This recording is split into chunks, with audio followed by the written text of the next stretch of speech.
folk would die for the sake of another, lay down their life for their sisters and brothers. For me, sacrifice is something quite other, 'cause I love to kill the things I love.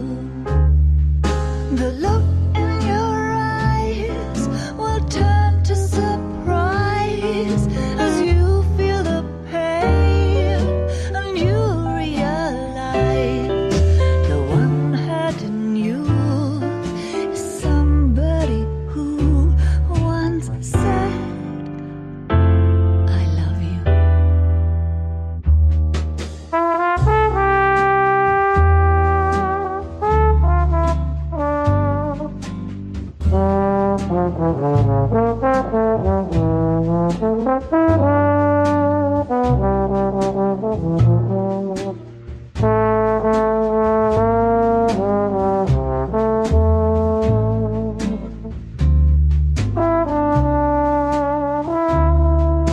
Someday we'll pay back all we've borrowed.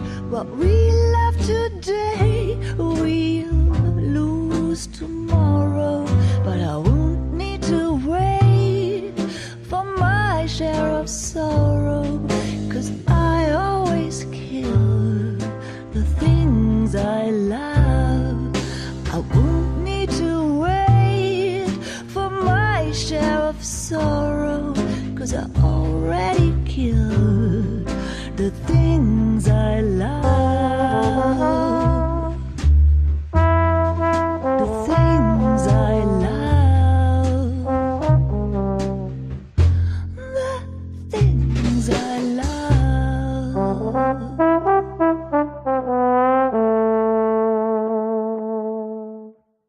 What is up, ladies and gents? It is that time of year, the time for a brand new series, or season of Talk Gaming. I'm bad at speaking. Already we're off to a great start. Hello, everyone. Welcome back to Season 2 of Talk Gaming. It is a new day, a new season. It's time for just new everything. I'm in a new place. I know there's cinder block. It's kind of ugly. We're working on it. It's a process. The reason we haven't done the first episode of this season sooner, it is currently, if you're watching this way in the future, it is the 11th, I do believe. Yes, the 11th. And the reason we haven't done it sooner is twofold. Basically, number one, there has not been that much that's been interesting to talk about. So I was like, I could do a podcast where I just talk about like some games and crap. And I was like, I don't know if anybody would really want to watch that. I mean, I could talk about something controversial or the industry as a whole. I could do that, but I'm not sure if that's how we want to start out the season. Might as well wait till something happens. And the second reason is, of course, because I've been very, very sick as well. I had some weird bug that was a mixture of the flu and a serious cold, super congested. So normally I get sick and I just power through it, and I just go and like do podcasts anyways. But this time around, it just didn't really work out that way because I literally couldn't talk. So I had to take a bunch of Benadryl, take a bunch of Sudafed, get as close to meth as I possibly could. And now we're just going to power through it. Hopefully the Sudafed and Benadryl and all that crap doesn't wear off in the middle of the show, but we're going to give it a shot. For those of you wondering what that song was at the opening, I know a lot of people ask after I play a song like that. They like it. They want to know what it was. One of the keys to doing songs in videos without getting copyright claimed is to do songs from the soundtrack of a video game, because they are almost never claimed for any sort of copyright issues. So that's actually from the original soundtrack of LA Noire, and that song is called The Things I Love, or in parentheses, I Always Kill the Things I Love. So if you want to listen to that afterwards, you definitely can. We have a few things to talk about, a few exciting things that are going on that are happening in the industry. And the first thing we're going to talk about is something that, I kind of freaked out when I saw. And And I think everybody else kind of freaked out when they saw it as well. I just want to show you this. Something to keep in mind, like, of course, my channel started and really gained popularity talking about The Witcher 3 and talking about all of these like big RPGs, and Witcher 3 being the king of all of them. And back in 2013, CD Projekt Red announced the Cyberpunk 2077 title that was going to be the upcoming one. However, they announced it, they put out a trailer that was very cinematic, and then we didn't hear anything. They, of course, launched The Witcher 3 in 2015, but after that, it was just silence. And so it's not really clear exactly what happened. Perhaps they were planning on launching it way sooner, or maybe they were thinking that The Witcher 3 and Cyberpunk were going to launch like within a year of each other. It's not clear. But whatever it was, they've since said they regret showing off the game that early, but everyone knows about it now, and so they were just they had their hands tied. So they started up a Twitter account that initially was promoting the game back in 2013, and nothing happened at all. And it just kind of went silent for, at this point, about 5 years, which is not an exaggeration. So everyone was just like, okay, we'll hear about something in a year or so. They'll put out some trailer. They'll talk about it at some conference, whatever. But they just came out. Let me see if this is the right. Yes. And now the live chat doesn't want to work. That's great. But basically they went and they tweeted this out. Just beep on this Cyberpunk official Twitter handle. And the internet kind of exploded. As you can see, everyone got super excited. It's been 84 years. So everyone's super pumped and super excited because it's finally time. It's working. So yeah, we're all very excited. But as you can see, the tweet before that, the last one, it was beep in 2018, January 10th. And the last tweet before that was December 5th, 2013. Literally, I mean, 4.5, okay, really 4 years, but still. That's just crazy. That's craziness. A lot of people actually were speculating that they had forgotten what the password was for the Twitter account and couldn't access it, which is why we hadn't heard anything. But no, they are apparently back, and something is on its way, which I cannot wait for. That's cool.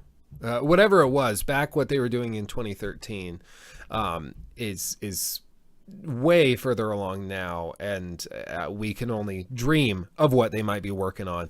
But yeah, exactly. Pepperidge Farm remembers. Pepperidge Farm remembers everything. So yeah, we're all very excited. And that's the first thing I wanted to just point out, because if you're watching this in the future, you might be like, hey, February 15th or 14th as a Valentine's Day present to everybody who was home and alone, they released some big trailer and announced this. Now everyone knows what it's about. Everyone knows the game. You might be watching this in the future, laughing at all of the comments, laughing at me because you've already played through the game. Maybe it was awesome, maybe it was terrible, whatever it was. But right now, this is a moment in history when everyone's very excited, and I just wanted to kind of catalog it for the future's sake. So that is the very first thing. The other big thing that, of course, happened, not specifically gaming related, but there was a large exploit announced, or at least that came to light, for pretty much all CPUs and processors from the last 15 years, called Spectre and Meltdown, two big vulnerabilities in modern processors. And as far as I understand it, I am by no means an electrical engineer. I do not understand how all of this works. Well, how it was explained to me was that there is predictive computing that takes place with CPUs and GPUs, where basically these processors try to calculate things ahead of time to be convenient. So if you happen to need that calculation, they've already performed it, and so you're good to go, and you're ahead of the curve, basically. This exploit is something tied to how these chips have been designed for over a decade now, and it basically can allow hackers to get in to see what has been predicted in terms of calculations, to take advantage of that and get in through the back door. And it works on pretty much all processors of the last 15 years. So people kind of freaked out. They've already released patches and stuff, but it kind of freaked a lot of people out, and so they got very turned off and weren't sure if they wanted to get into PC gaming.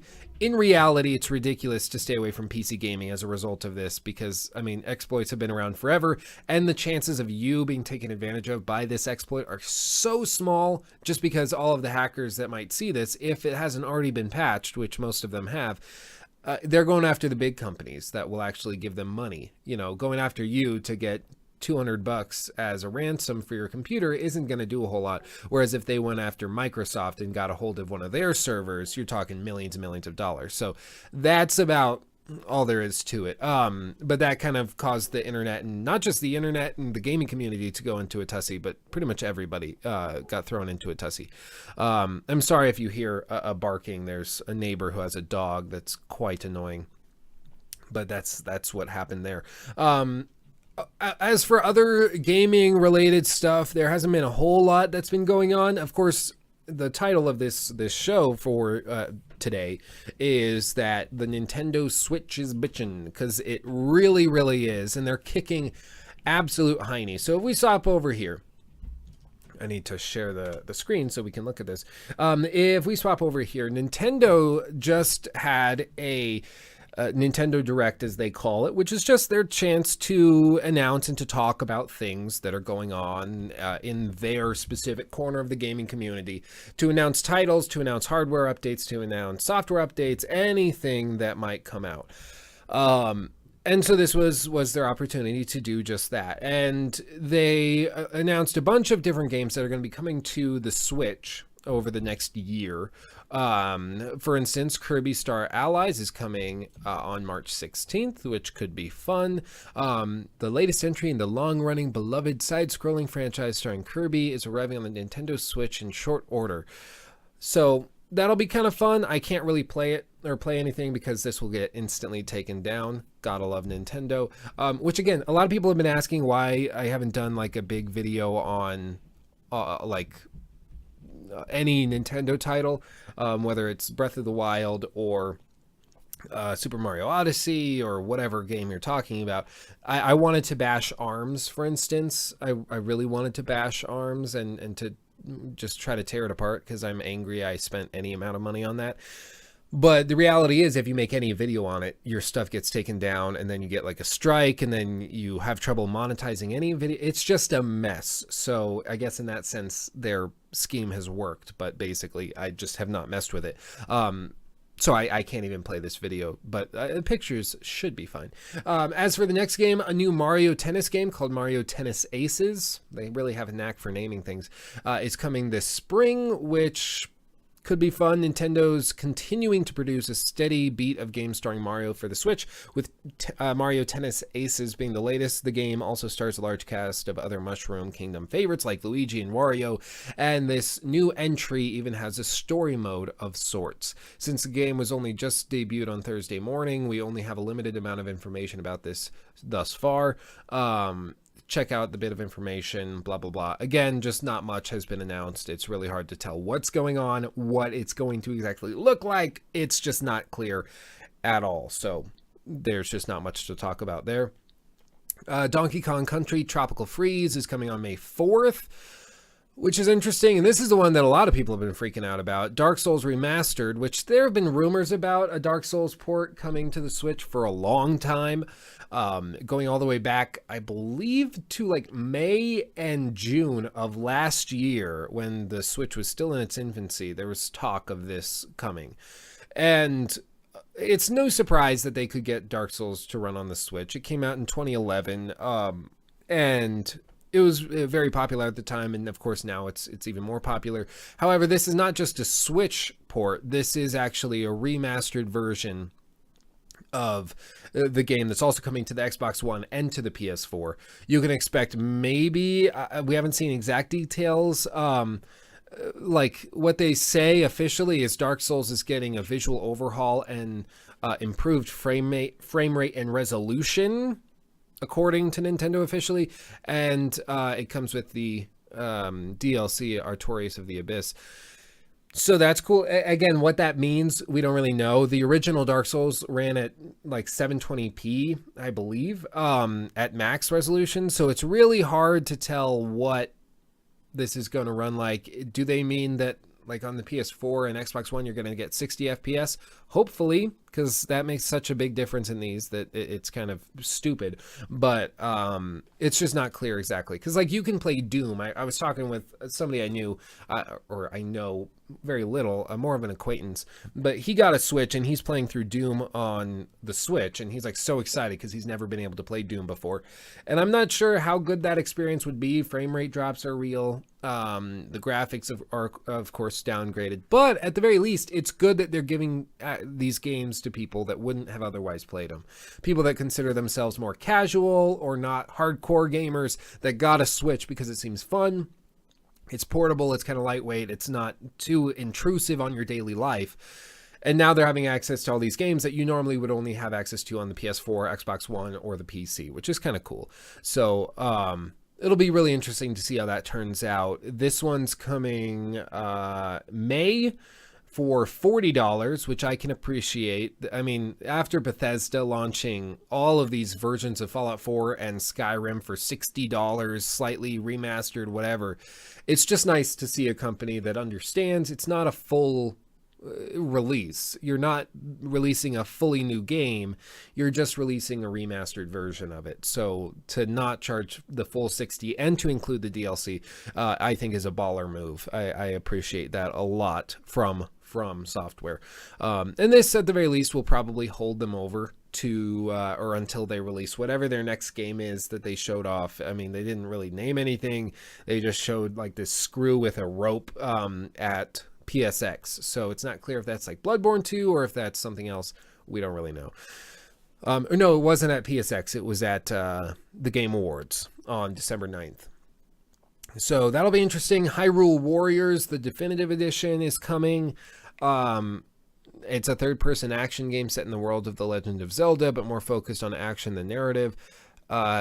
So that'll be interesting. It's just a Wii U title that they're bringing over, as far as I understand it. Which, again, like, we knew this was coming. We knew when they released the Switch that this was just going to be, like, they were going to get it out. And then while they're developing all these big games, they just throw games from the Wii that are already developed onto the Nintendo Switch. They'll run about the same.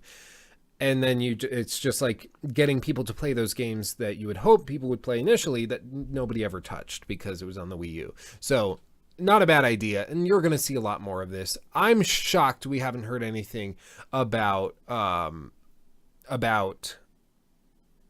Super Mario Bros. Like, where the hell is that? The fact they haven't mentioned it is still baffling to me. Makes me think, because it is such an obvious thing, it really makes me think that they are working on some big, like, new version of it, and they're going to release it at E3 and just steal the show with some massive, like, Super Mario Brothers world, or I don't know what the hell they'll call it. But whatever it will be, I just hope to dear baby Jesus that they don't do some stupid remaster. I'd be okay with it. But after this long without hearing anything, if all they come out with is a remaster, I'm going to be a little disappointed, because it just seems so obvious to me that they should be releasing some remaster. And I can't imagine it would be that hard to get a remastered version of it to run on the Switch. Maybe there's some technical reason why you couldn't get all of the, like, maybe 4v4 or something. Maybe you can't get all of these massive battles to work properly on the Switch, and that's why. And so they're having to completely rebuild it. I'm not sure, but we'll just have to see. Something is weird about the fact that they haven't mentioned it yet, so we'll see. And yes, I'm also waiting for Hollow Knight on the Switch. Playing Hollow Knight on the Switch with the Pro controller is going to be a dream. I cannot wait to get that, so I'm super excited. And as for the other ones, I don't really know what this is, so I'm not even. It's a JRPG, but I guess it's a cult classic. It debuted on the DS in 2007. Okay, maybe I'll check it out. Maybe that'll be my next obsession. But as of right now, I don't really know. So I can't compliment or bash what I don't know. New stuff for Super Mario Odyssey, Mario Rabbids Kingdom Battle, and Pokken Tournament DX, which is good. Basically, they're adding this Luigi world, or whatever they're calling it, Balloon World, through Luigi for Super Mario Odyssey, which again I hold is a gravely disappointing game. I think it's not as bad as I thought. I was expecting like a 50-50 like to dislike ratio on that video just because I dared to criticize Mario. But like really, when you look at it, it's just not a great game. And that's okay. Like not everyone has to like every game, but even objectively, it's just not fantastic. And that's okay. But I think people are coming around and realizing that it kind of dropped the ball and it wasn't that amazing. So I'm hoping people come around to it. But maybe this will be fantastic. I hope the world is massive. I hope whatever it is fantastic. But we'll just have to see. The other one, of course, is it's Mario Rabbids Kingdom Battle. They're apparently adding like all sorts of like a story expansion to that, and Pokken Tournament, and just kind of, you know, more stuff is being added to it. But that was the main thing that they announced and all the things that they mentioned. So it's going to be interesting. Right now, what I always say is to look and to try to tell who's winning a particular marketing battle. You just have to look where the public conscious is and who's talking about what. So obviously there's three main competitors in this industry, and that's of course Xbox, that is Sony, and that is Nintendo. You can say PC gaming is in there, but in general, any game the PC gets, the consoles are going to get in some regard. There aren't many at all PC exclusives. It happens, but you're aware, as I am, it's not common. So with that having been said, when we're looking at which one of those is battling and is improving, obviously Xbox is improving their total share. The Xbox One X is doing well. People are buying it. People are enjoying it. It's true 4K. It's noticeably better than the actual Xbox One. And it's a good console. It's a great console. And especially, I got to tell you this, guys. I've gone through two PS4 Pros. Two. Okay, I got around Black Friday, I got a like 4K TV, a really nice soundbar. I got all this stuff for a great price, and I wanted to try out the new console 4K gaming. Of course, I have like a 1070 Founders Edition overclock, so I'm used to playing at high resolutions already on the PC, but I wanted to see what it was like to go through like Uncharted 4 or The Last of Us Remastered or something in 4K and just see what it was like. And at first, I was like, okay, this is interesting. So I hooked up the PS4 Pro to my big TV, and I was really enjoying the experience. And I was like, okay, Uncharted 4 looks great. Hopped over, and I tried starting up Bloodborne. I was trying that out, and then I tried another game, and I was popping them in and out, and I was having a great time. And then the screen just went black. It was black for about a second and a half. It felt like 5 minutes because my heart just sank. I was like, did everything just fry? What happened? Is there a power surge? What happened? The sound was still playing. I was like, okay. And then the screen came back. So, okay. That was weird. I guess I'll keep playing. So I kept going. I kept enjoying it. 5 minutes later, same thing happened again. I was like, is there just something wrong? So I checked the cables. I pushed them all the way in. Like the HDMI cables were all the way in, secure. Went back, kept playing. 5 minutes later, same thing happened again. Okay. So I popped out the cord, swapped it out with another HDMI cable I got that was at the same standard, and same thing kept happening. So I was like, okay, I got a lemon. So I packed up the PS4 Pro, took it back and swapped it out for a brand new one and plugged it in. Same exact things were happening. Like same exact things were happening. Every 5 minutes or so, it would black out for a second and a half, and then you'd just be screwed. And I didn't know what to do about it. I looked it up online, tweeted about it. Apparently other people have had the same experience. And some people are saying it has something to do with like the way that the HDR compliancy works, and the signal gets overloaded, so it just kind of shuts off and tries to reset itself. Whatever that means, I don't know. I just did a Bieber hair flip. Did you like that? It's like hanging down all dramatic and then whip it back. I'm that guy now. But whatever, it just doesn't work the way it was supposed to, and I got very, very frustrated by it. So after two PS4 Pros just not working the way I expected, in the sense that it wasn't performing at the level I wanted, it just straight up was not working. It straight up would black out in the middle of gameplay, which is something where I'd kind of draw the line. And I'm like, okay, no, that's one of the one things I draw the line at. I don't care if the like anti-aliasing isn't as high res or as high quality as I wanted. I don't care if all of these little things are not quite meeting my expectations. I would actually expect that. But the fact that it blacks out is something I can't really forgive, because that means you literally cannot absorb and enjoy the content. So I took it back, got rid of the PS4, and I am now like full on, especially after realizing that this is a common issue, looking online and hearing from a lot of you guys that this is a common issue with the PS4 Pro, that they've experienced it. And the only way that you can get past it for most people is by changing the color scheme so that you can't use HDR, which is one of the main reasons that you would get it, is so that you can hook it up to your 4K HDR compliant TV and experience a wider color gamut, higher frame rates, high resolution, just a better experience overall. It's just broken and it doesn't work. It literally does not meet the features work. I'm baffled. I am baffled that this was released in this state and that people haven't made more a fuss about it. I've seen people talk about how it wasn't running at high enough frame rates, how it, like, the fans were super hot and the console was overheating and would shut itself down, especially towards launch. I heard about all of that, but then it kind of disappeared. But even now, like a year and a half, whatever, after the initial release, it's still having those issues. Are you kidding me? That makes me think it's a hardware issue.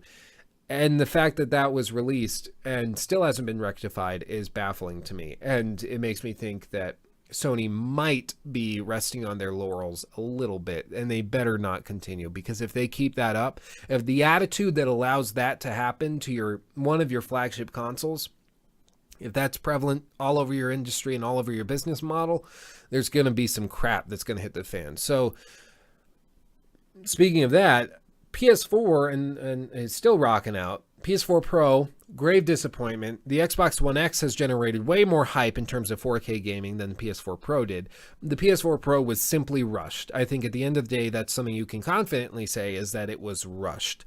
It was a console that was not ready, hadn't been fully tested and polished up, but they just wanted to get it out before the Xbox One X was out so that they could say, hey, we have the 4K gaming console that came out first, so pick that up this holiday season.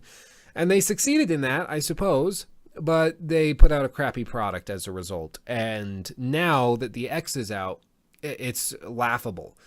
Like, the Xbox One X is a certifiably fantastic device. For $499, you can basically be playing with what is effectively like a 1070, which to buy new is like $400 by itself. And of course, you can get performance that's comparable. You can get performance like build a PC that's roughly close. And I saw, was it Digital Foundry? It was one of those companies that tried to build a PC that would perform at the same level, same graphical fidelity, same output resolution and frame rates on the PC side for the same cost. And it ended up being like $650. So that's where mass production comes into place. And that's what really, really helps, is when you make something on a huge scale that really, really helps bring costs down. And it's possible Xbox is even losing a little bit of money on it as well, which is a big deal. And we saw the same thing happen with the Switch, where, I mean, they took it apart, they ripped it apart, and they found that the Switch is probably worth about $298 just in terms of hardware, especially the Joy-Cons. The Joy-Cons are probably the most expensive single part of that entire console, just because of how it's built and what it's capable of.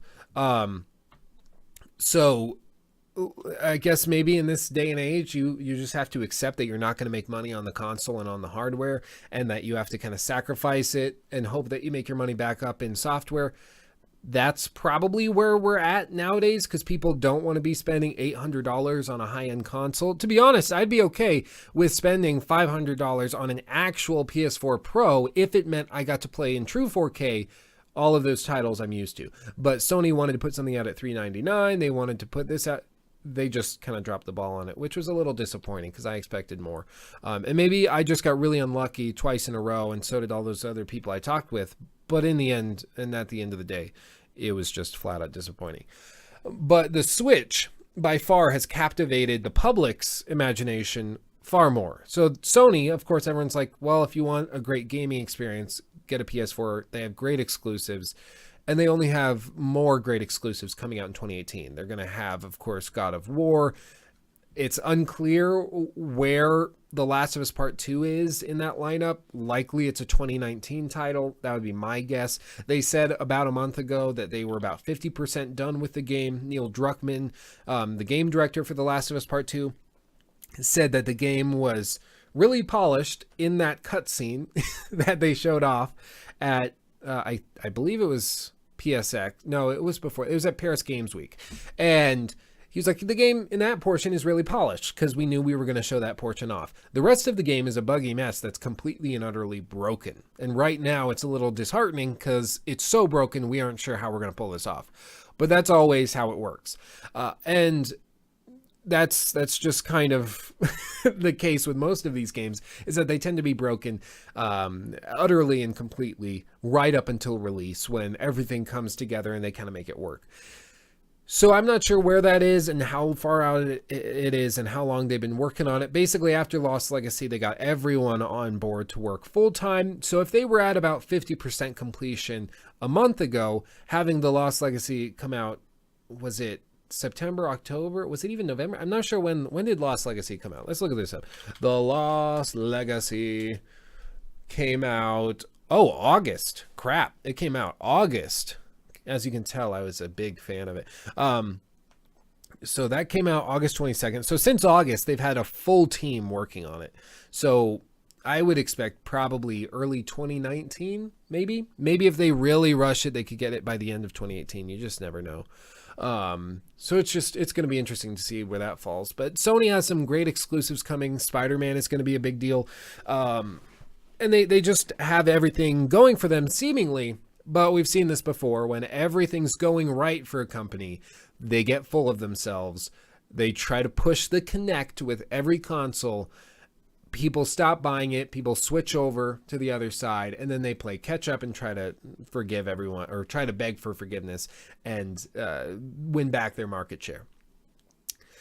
It's played out pretty much every generation. It switches back and forth. It might happen again. I don't necessarily want it to happen again, but part of me also wants it to happen again, because at the same time, like, we're looking at PlayStation, which is very large, which is killing it in terms of the gaming industry, and they've said that there's only more coming.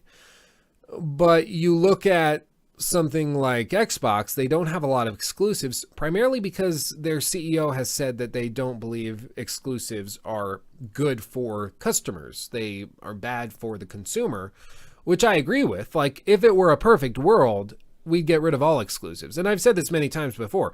Exclusives are kind of sucky. Like, the idea that you buy a console and you can't play every game on the market, that's kind of a sucky thing when you break it down. But in terms of business, it's a necessity. And you see it with Sony right now. The reason so many people are buying PlayStation 4s is because they know that they will have games on the PS4 that they cannot get anywhere else that will be good. They know that they can play Detroit Become Human. They know they can play Uncharted, Horizon Zero Dawn, The Last of Us, God of War, all of these games that you couldn't get anywhere else. And that's understandable. Whereas if you look at the Xbox, right now, the only reason you get an Xbox is so that you can get the X and maybe play at super high resolutions that you aren't going to get anywhere else. Certainly not on the PS4 Pro, in my experience. Or because you want to watch Blu-ray and things like that you amazingly can't do on the Xbox or on the PS4 Pro. Even though Sony owns the patent for the PS4 or for Blu-ray, whatever high-res Blu-ray they have now, they didn't include it in the PS4 Pro, which once again just makes me think they rushed the crap out of this console and put it out way before it was ready to go out. So it's going to be interesting to see where they fall. Nintendo is doing well, and they've fit themselves in a niche in the market, which not many people realized existed anymore. A lot of people thought that for instance, what's it called? The handheld Sony device. What the crap is that called? I'm forgetting. Oh, that's Vega? The Sony coffee break. Sony, crap, what is that called? Vita. I was close. I said Vega. PSP, Vita, all of those. A lot of people thought that the Vita was filling this market, which was the handheld market that was providing high quality games, portable, on the go. And the Vita started to kind of die off, and everyone forgot about it and kind of let it drift off into the distance. And then the Switch comes along, seemingly doing a lot of the same stuff, but is kicking butt, and everybody wants a Switch. Like, just talking with the people I know, the people at work that I interact with, all of them are saying, I want a Switch. Like, they might have an Xbox, they might have a gaming PC, but the console they want is not a PS4 or Xbox. The console they're excited about and that they want to grab and go out and spend their next paycheck on is the Switch. And how they've captured that market, I'm a little baffled at. Primarily, I think a lot of it has to do with killer launch titles, specifically one, and that was Breath of the Wild. Breath of the Wild was so fantastic that everybody was willing to buy a console, literally spend $360 in the States, at least, to buy a Switch and to buy the game. A lot of people bought SD cards with them. A lot of people bought the Pro controller. At the end of the day, they were probably spending upwards of $500 in the US again to get the full kit and caboodle to experience and play Breath of the Wild. And most people are satisfied with that purchase. I know that if I just had the Switch as a Zelda machine, I'd probably be a happy camper. It really is that good.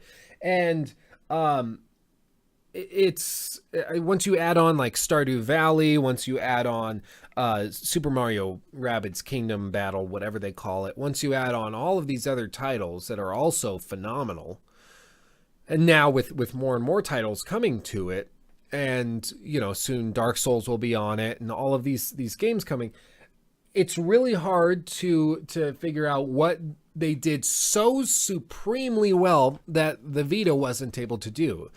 And a lot of it, I think, is Sony kind of gave up on the Vita and stopped pushing it. If Sony were able to, for instance, push a lot of PS3 favorite titles onto the Vita, I think you could see it being a wildly successful console. The problem is the Vita was basically a separate console entirely. What Nintendo has done is they've shown, look, we can get games that you know and love already, allow you to take it on the go, replay them in 2018, and have a great time with it. And then even dock it and hand out the Joy-Cons, play them in remastered versions, and do all of that. Whereas if you wanted to do that on, like, if you wanted to play a remastered version of Dark Souls, you could do it on the PS4, you could do it on the Xbox One, but now you can do it on your Switch, where you could even take it on the go. So people are like, okay, that's a really interesting and intriguing argument. I like that. I like that a lot. Whereas the Vita, it was always, these are the Vita titles, and then these are the PlayStation 4 and PlayStation 3 titles. If they had been able to mix them and cross them over, something really impressive could have happened. And it's a little too bad that they've forgotten about that. I think maybe they could still pull it off if they completely rebranded the Vita, if they cleared it out, maybe even redesigned it, came out basically with their own version that was way more powerful, say at a higher price point. So instead of being at a $299 price point with like detachable controllers and all this, they said this is a primarily mobile device that will run scaled down versions of PS4 titles and scaled up versions of PS3 titles. It'll have Virtual Console, all of these things on it to begin with, so you basically can take a mini PS4 with a screen on it with you on the go. And if they release that at $499, I would be hard-pressed not to get one, because you're talking about a console that you could potentially run. I don't care, like the Switch, people gave it crap for the 720p screen. In reality, you're holding it out like at this distance. Most people can't even tell the difference, so it's okay. Like, get over yourself. Like a 1080p screen on that little thing would be nice, but having the 720p just in terms of power, I'm okay with. So if they put in like another $200 worth of tech just into the device to get it more powerful, didn't spend the money on the detachable Joy-Cons and all that, and just put out a mobile console, excuse me, I whacked the mic. I think you could have a winner. Because people, at the end of the day, like the idea of being able to take their games on the go, especially if you put in like a cloud save system so that you can play a game on your portable like Vita. And then you hit the save button, power it off, set it down. You go into the family room, boot up your PS4, start from the exact same save file. That's what you need to do. If that happened, like, goodbye competition, Sony just won this thing. As to whether or not they'll do it, I'm not sure. And I'm sure there's a lot more complexities that go into something like cloud saves, and you have to worry about all this. The fact cloud saves aren't a thing on the Switch right now is baffling to me. I do not understand it. I am baffled. So hopefully they get their act together. Of course, there's been rumors. Let me see if I can find that picture. Basically, there were rumors of, maybe I can find it with this. There were rumors that a software update was coming to the Switch that was going to allow all sorts of, like Netflix was going to come to it, YouTube, software update, rumor, maybe. I can't find that picture. There's a rumor, possibly. Oh, wait, was it fake? Oh, yeah. No, this is saying it's fake. So I'm a liar. This is what I was talking about. I saw this a little while ago, and I believed it was fake, or I believed it was real, but it looks like it was fake. Basically, this is what it looked like. People were saying, look at this. There's going to be a big firmware update, 5.0. That would be great. You get wallpapers and YouTube and like party chat and a web browser and all this stuff. It was going to be phenomenal and great. And I mean, I would love all of this. I would love this wallpaper, being able to put wallpapers, being able to access Twitch, YouTube, all of that. But apparently it has been confirmed. Sources we consider reliable have come forward to indicate that this is fake. We're leaving the thread open for now, but take it with more than a grain of salt, which is unfortunate. And apparently the way they were able to tell, some viewers pointed out that the YouTube app logo was out of date and that Mario Kart 8 Deluxe's file size was all wrong, which I guess makes sense, which is unfortunate because this would have been phenomenal. This is one of those things, like, you see the rumors and speculation and you get all excited, and then you find out that it's all a lie and that your life has come crumbling down, and it's just heartbreaking. What are you gonna do? Maybe I honestly, sometimes I believe, like, sometimes I really think companies will do leaks like these and will leak out that, Dark Souls is coming to the Switch. Oh, I wonder if that's actually going to happen. And they release that rumor themselves just to see what public reaction is going to be like. And then if everyone's super excited about it, then everyone goes at it and like, okay, everyone's super excited. Let's actually do this thing. They do this, see how much people freak out. If they love it, people love it. Then they're like, okay, let's go like that. Or like maybe even this is legitimately completely fake, made by some guy in his basement. And maybe, hopefully, Nintendo sees this and is like, you know what, that looks pretty awesome. We need to add that because that would be sick. So hopefully they get their act together and do it. But that's just to say, like, imagine if you had a PS Vita that could do all of this, play like PS4 games on the go, just scaled way down, like at 720p. I'd be okay with that. Again, because you're talking about a console that fundamentally was released in 2013. And since 2013, you could fit that in a handheld device, especially at a higher price point. There's no reason you couldn't. So there's got to be a way to do it. There just has to be. But yeah, no, I'm bummed that that's fake because I was really excited about that. Yeah, exactly, Sketchy. That's what you got to do. You got to rumor things are fake, and then hopefully it might happen. But I mean, this is one of those things. Nintendo has some weird magical power to get people excited and energetic about gaming. Like Sony, they've done a great job. Sony has gotten people excited. Sony has motivated people to be excited about games that are coming out in 2018, whatever. But Nintendo just has this weird magical ether that surrounds them, that when people see a Nintendo game, they just want to buy it. It makes them feel like a child again. And part of that is because their brand is much older, and I'm sure in 10, 20 years, like Sony and Xbox will probably have the same power. But there's no doubt that their marketing scheme is a little bit differently. I mean, all of these are geared specifically towards like the Mario franchise or towards the Zelda franchise. And they all have a similar art style, similar feel, similar lighthearted nature. And there's just something satisfying about it. So it's just kind of remarkable what they've been able to accomplish. And the fact that Nintendo is now back, I'm very happy about. And I think it's good for the industry in general, because now it's not just Sony and Xbox competing with each other. Now Nintendo's coming in saying, look, this entire market that you thought you had tried to mess with the Vita, that you thought was just not existent, that nobody was interested in, now that's a thing. Look at this. We're dominating it.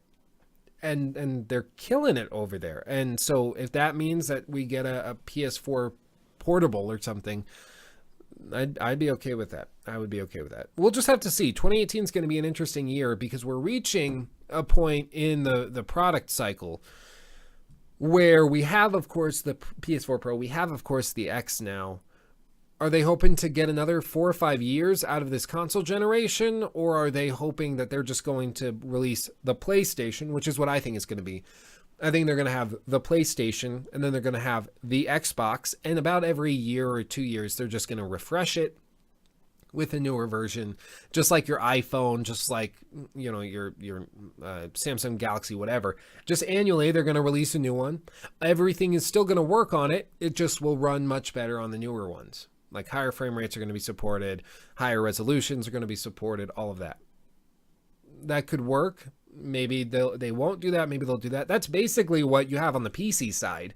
I mean, you're talking about a market which is completely annualized. Sometimes it's even like based on months. By month, PC hardware is improving on a drastic level. You can have a GTX 1050 or a lower end card and still be playing a lot of the games the high-end stuff is playing. It just won't play it as well. So it's going to be interesting to see where they shift and where they go towards. But Lord knows, Sony, Microsoft, and Nintendo have been thinking a lot about where they're going and how they're going to make the transition into the next sort of generation. And if they come out and Sony's like, yeah, so we're going to be releasing The Last of Us Part 2 on the PS4, or not the PS4, the PlayStation, which is going to be the new console we release in June of 2019 or something.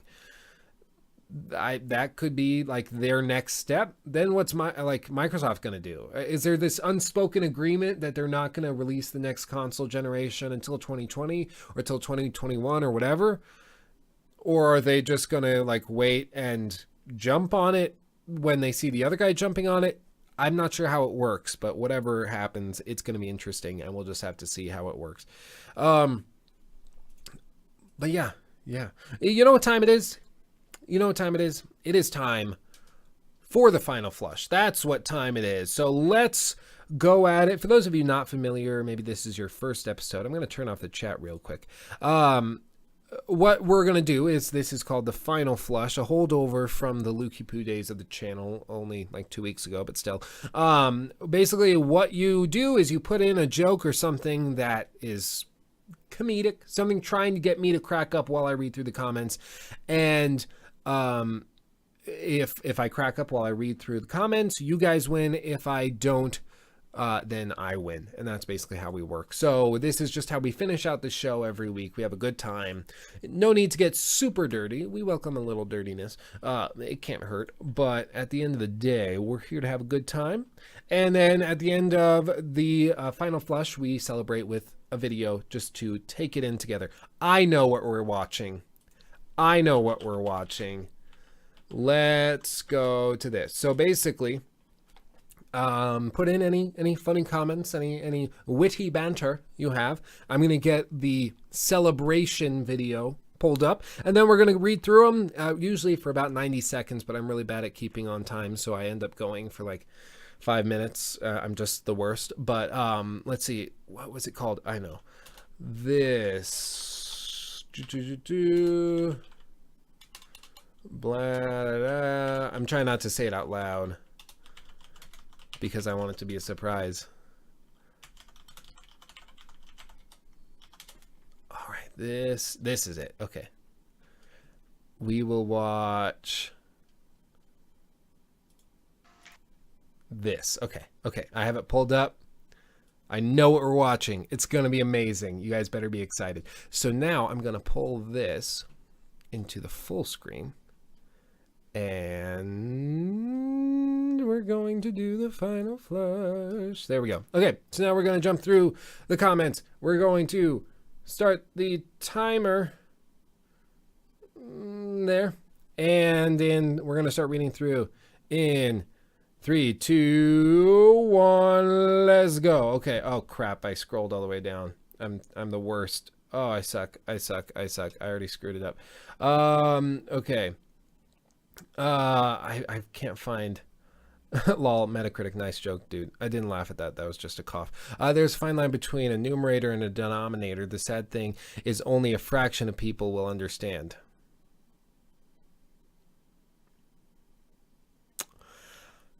Hey, my knee grows. Oh. I thought you meant like your actual, that's good. I'm not laughing at that though. Did I already lose? Did I lose on like the second one? I suck at this. Okay, well done, Josh. I think you just won. Go to any massive rating site. Zelda and Mario are the kings. Again, I don't get why Mario is. Knock, knock. Who's there? Dave. Dave who? Dave begins to cry openly as his grandmother's Alzheimer's is tearing his family apart. Oh, that's dark. I let other people tell me whether I enjoy a game or not. Same here. Zelda and Mario are nostalgia ballbusters. I do not respect either of them. What does a lead guitarist and a road have in common? They both get tar.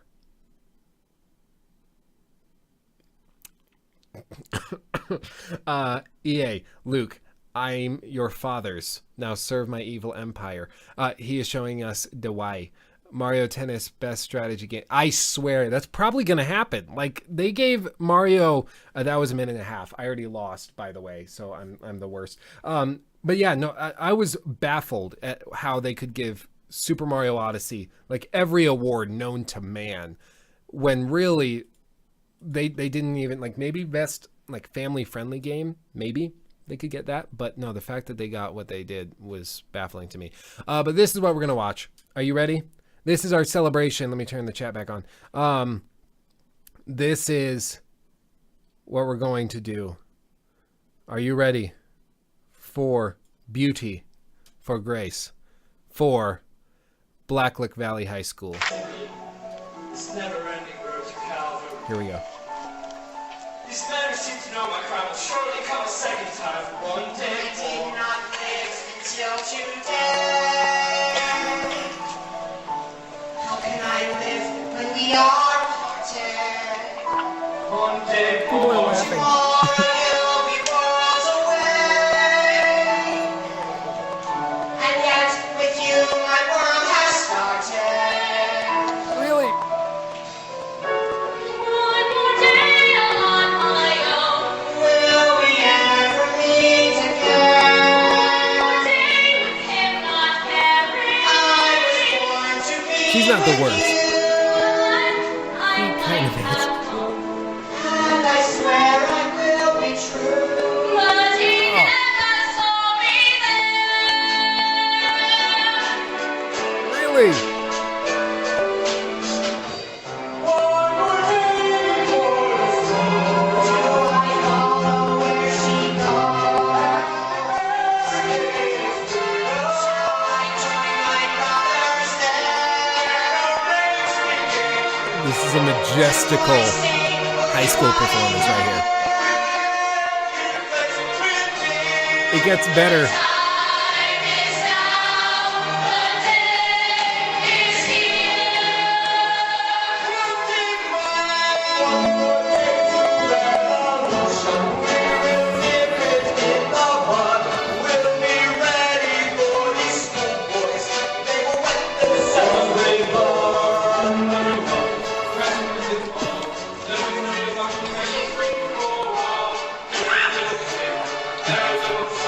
so low energy. So they won't miss much. All I get you.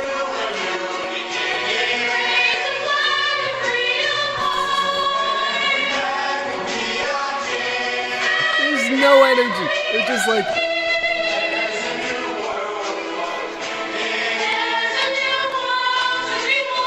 Oh. Wait for it. My face is here. I fight with you.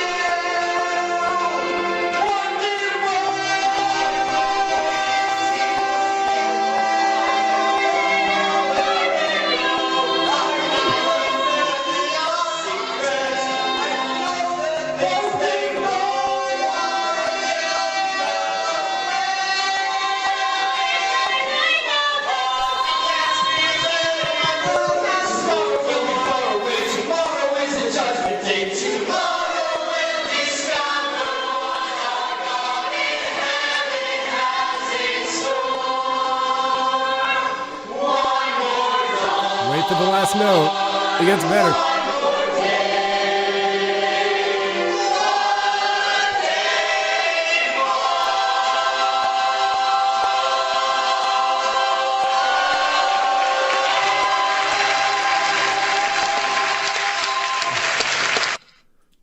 That is what you call a courtesy clap, my friends.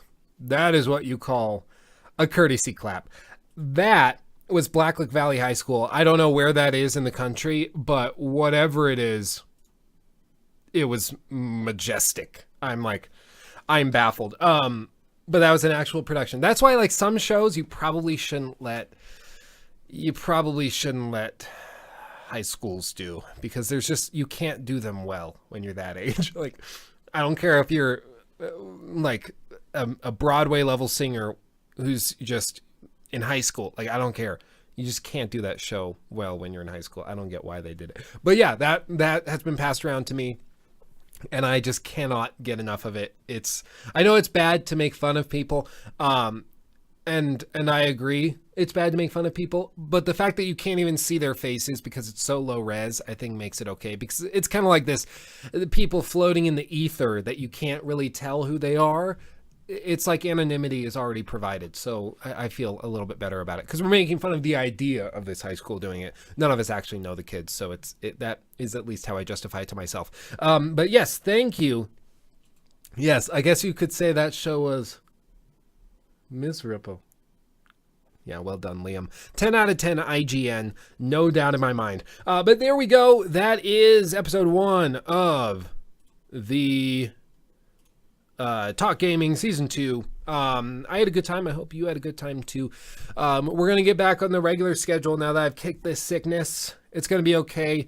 And of course, we're going to be throwing in all sorts of other content as well. We just have to get past the sickness, and then I can of course do it. It's really hard to make videos where you talk when you can't talk, which has been the main problem for the last week and a half, at least for me. But thank you all for coming out. Thank you for watching. I love you all. And make sure that you subscribe if you haven't already, and make sure you join the Discord as well. We're going to be hanging out there for a little bit after the show today. So I hope to see you there. I love you all. Peace out. And I'll see you in the next video. Peace out.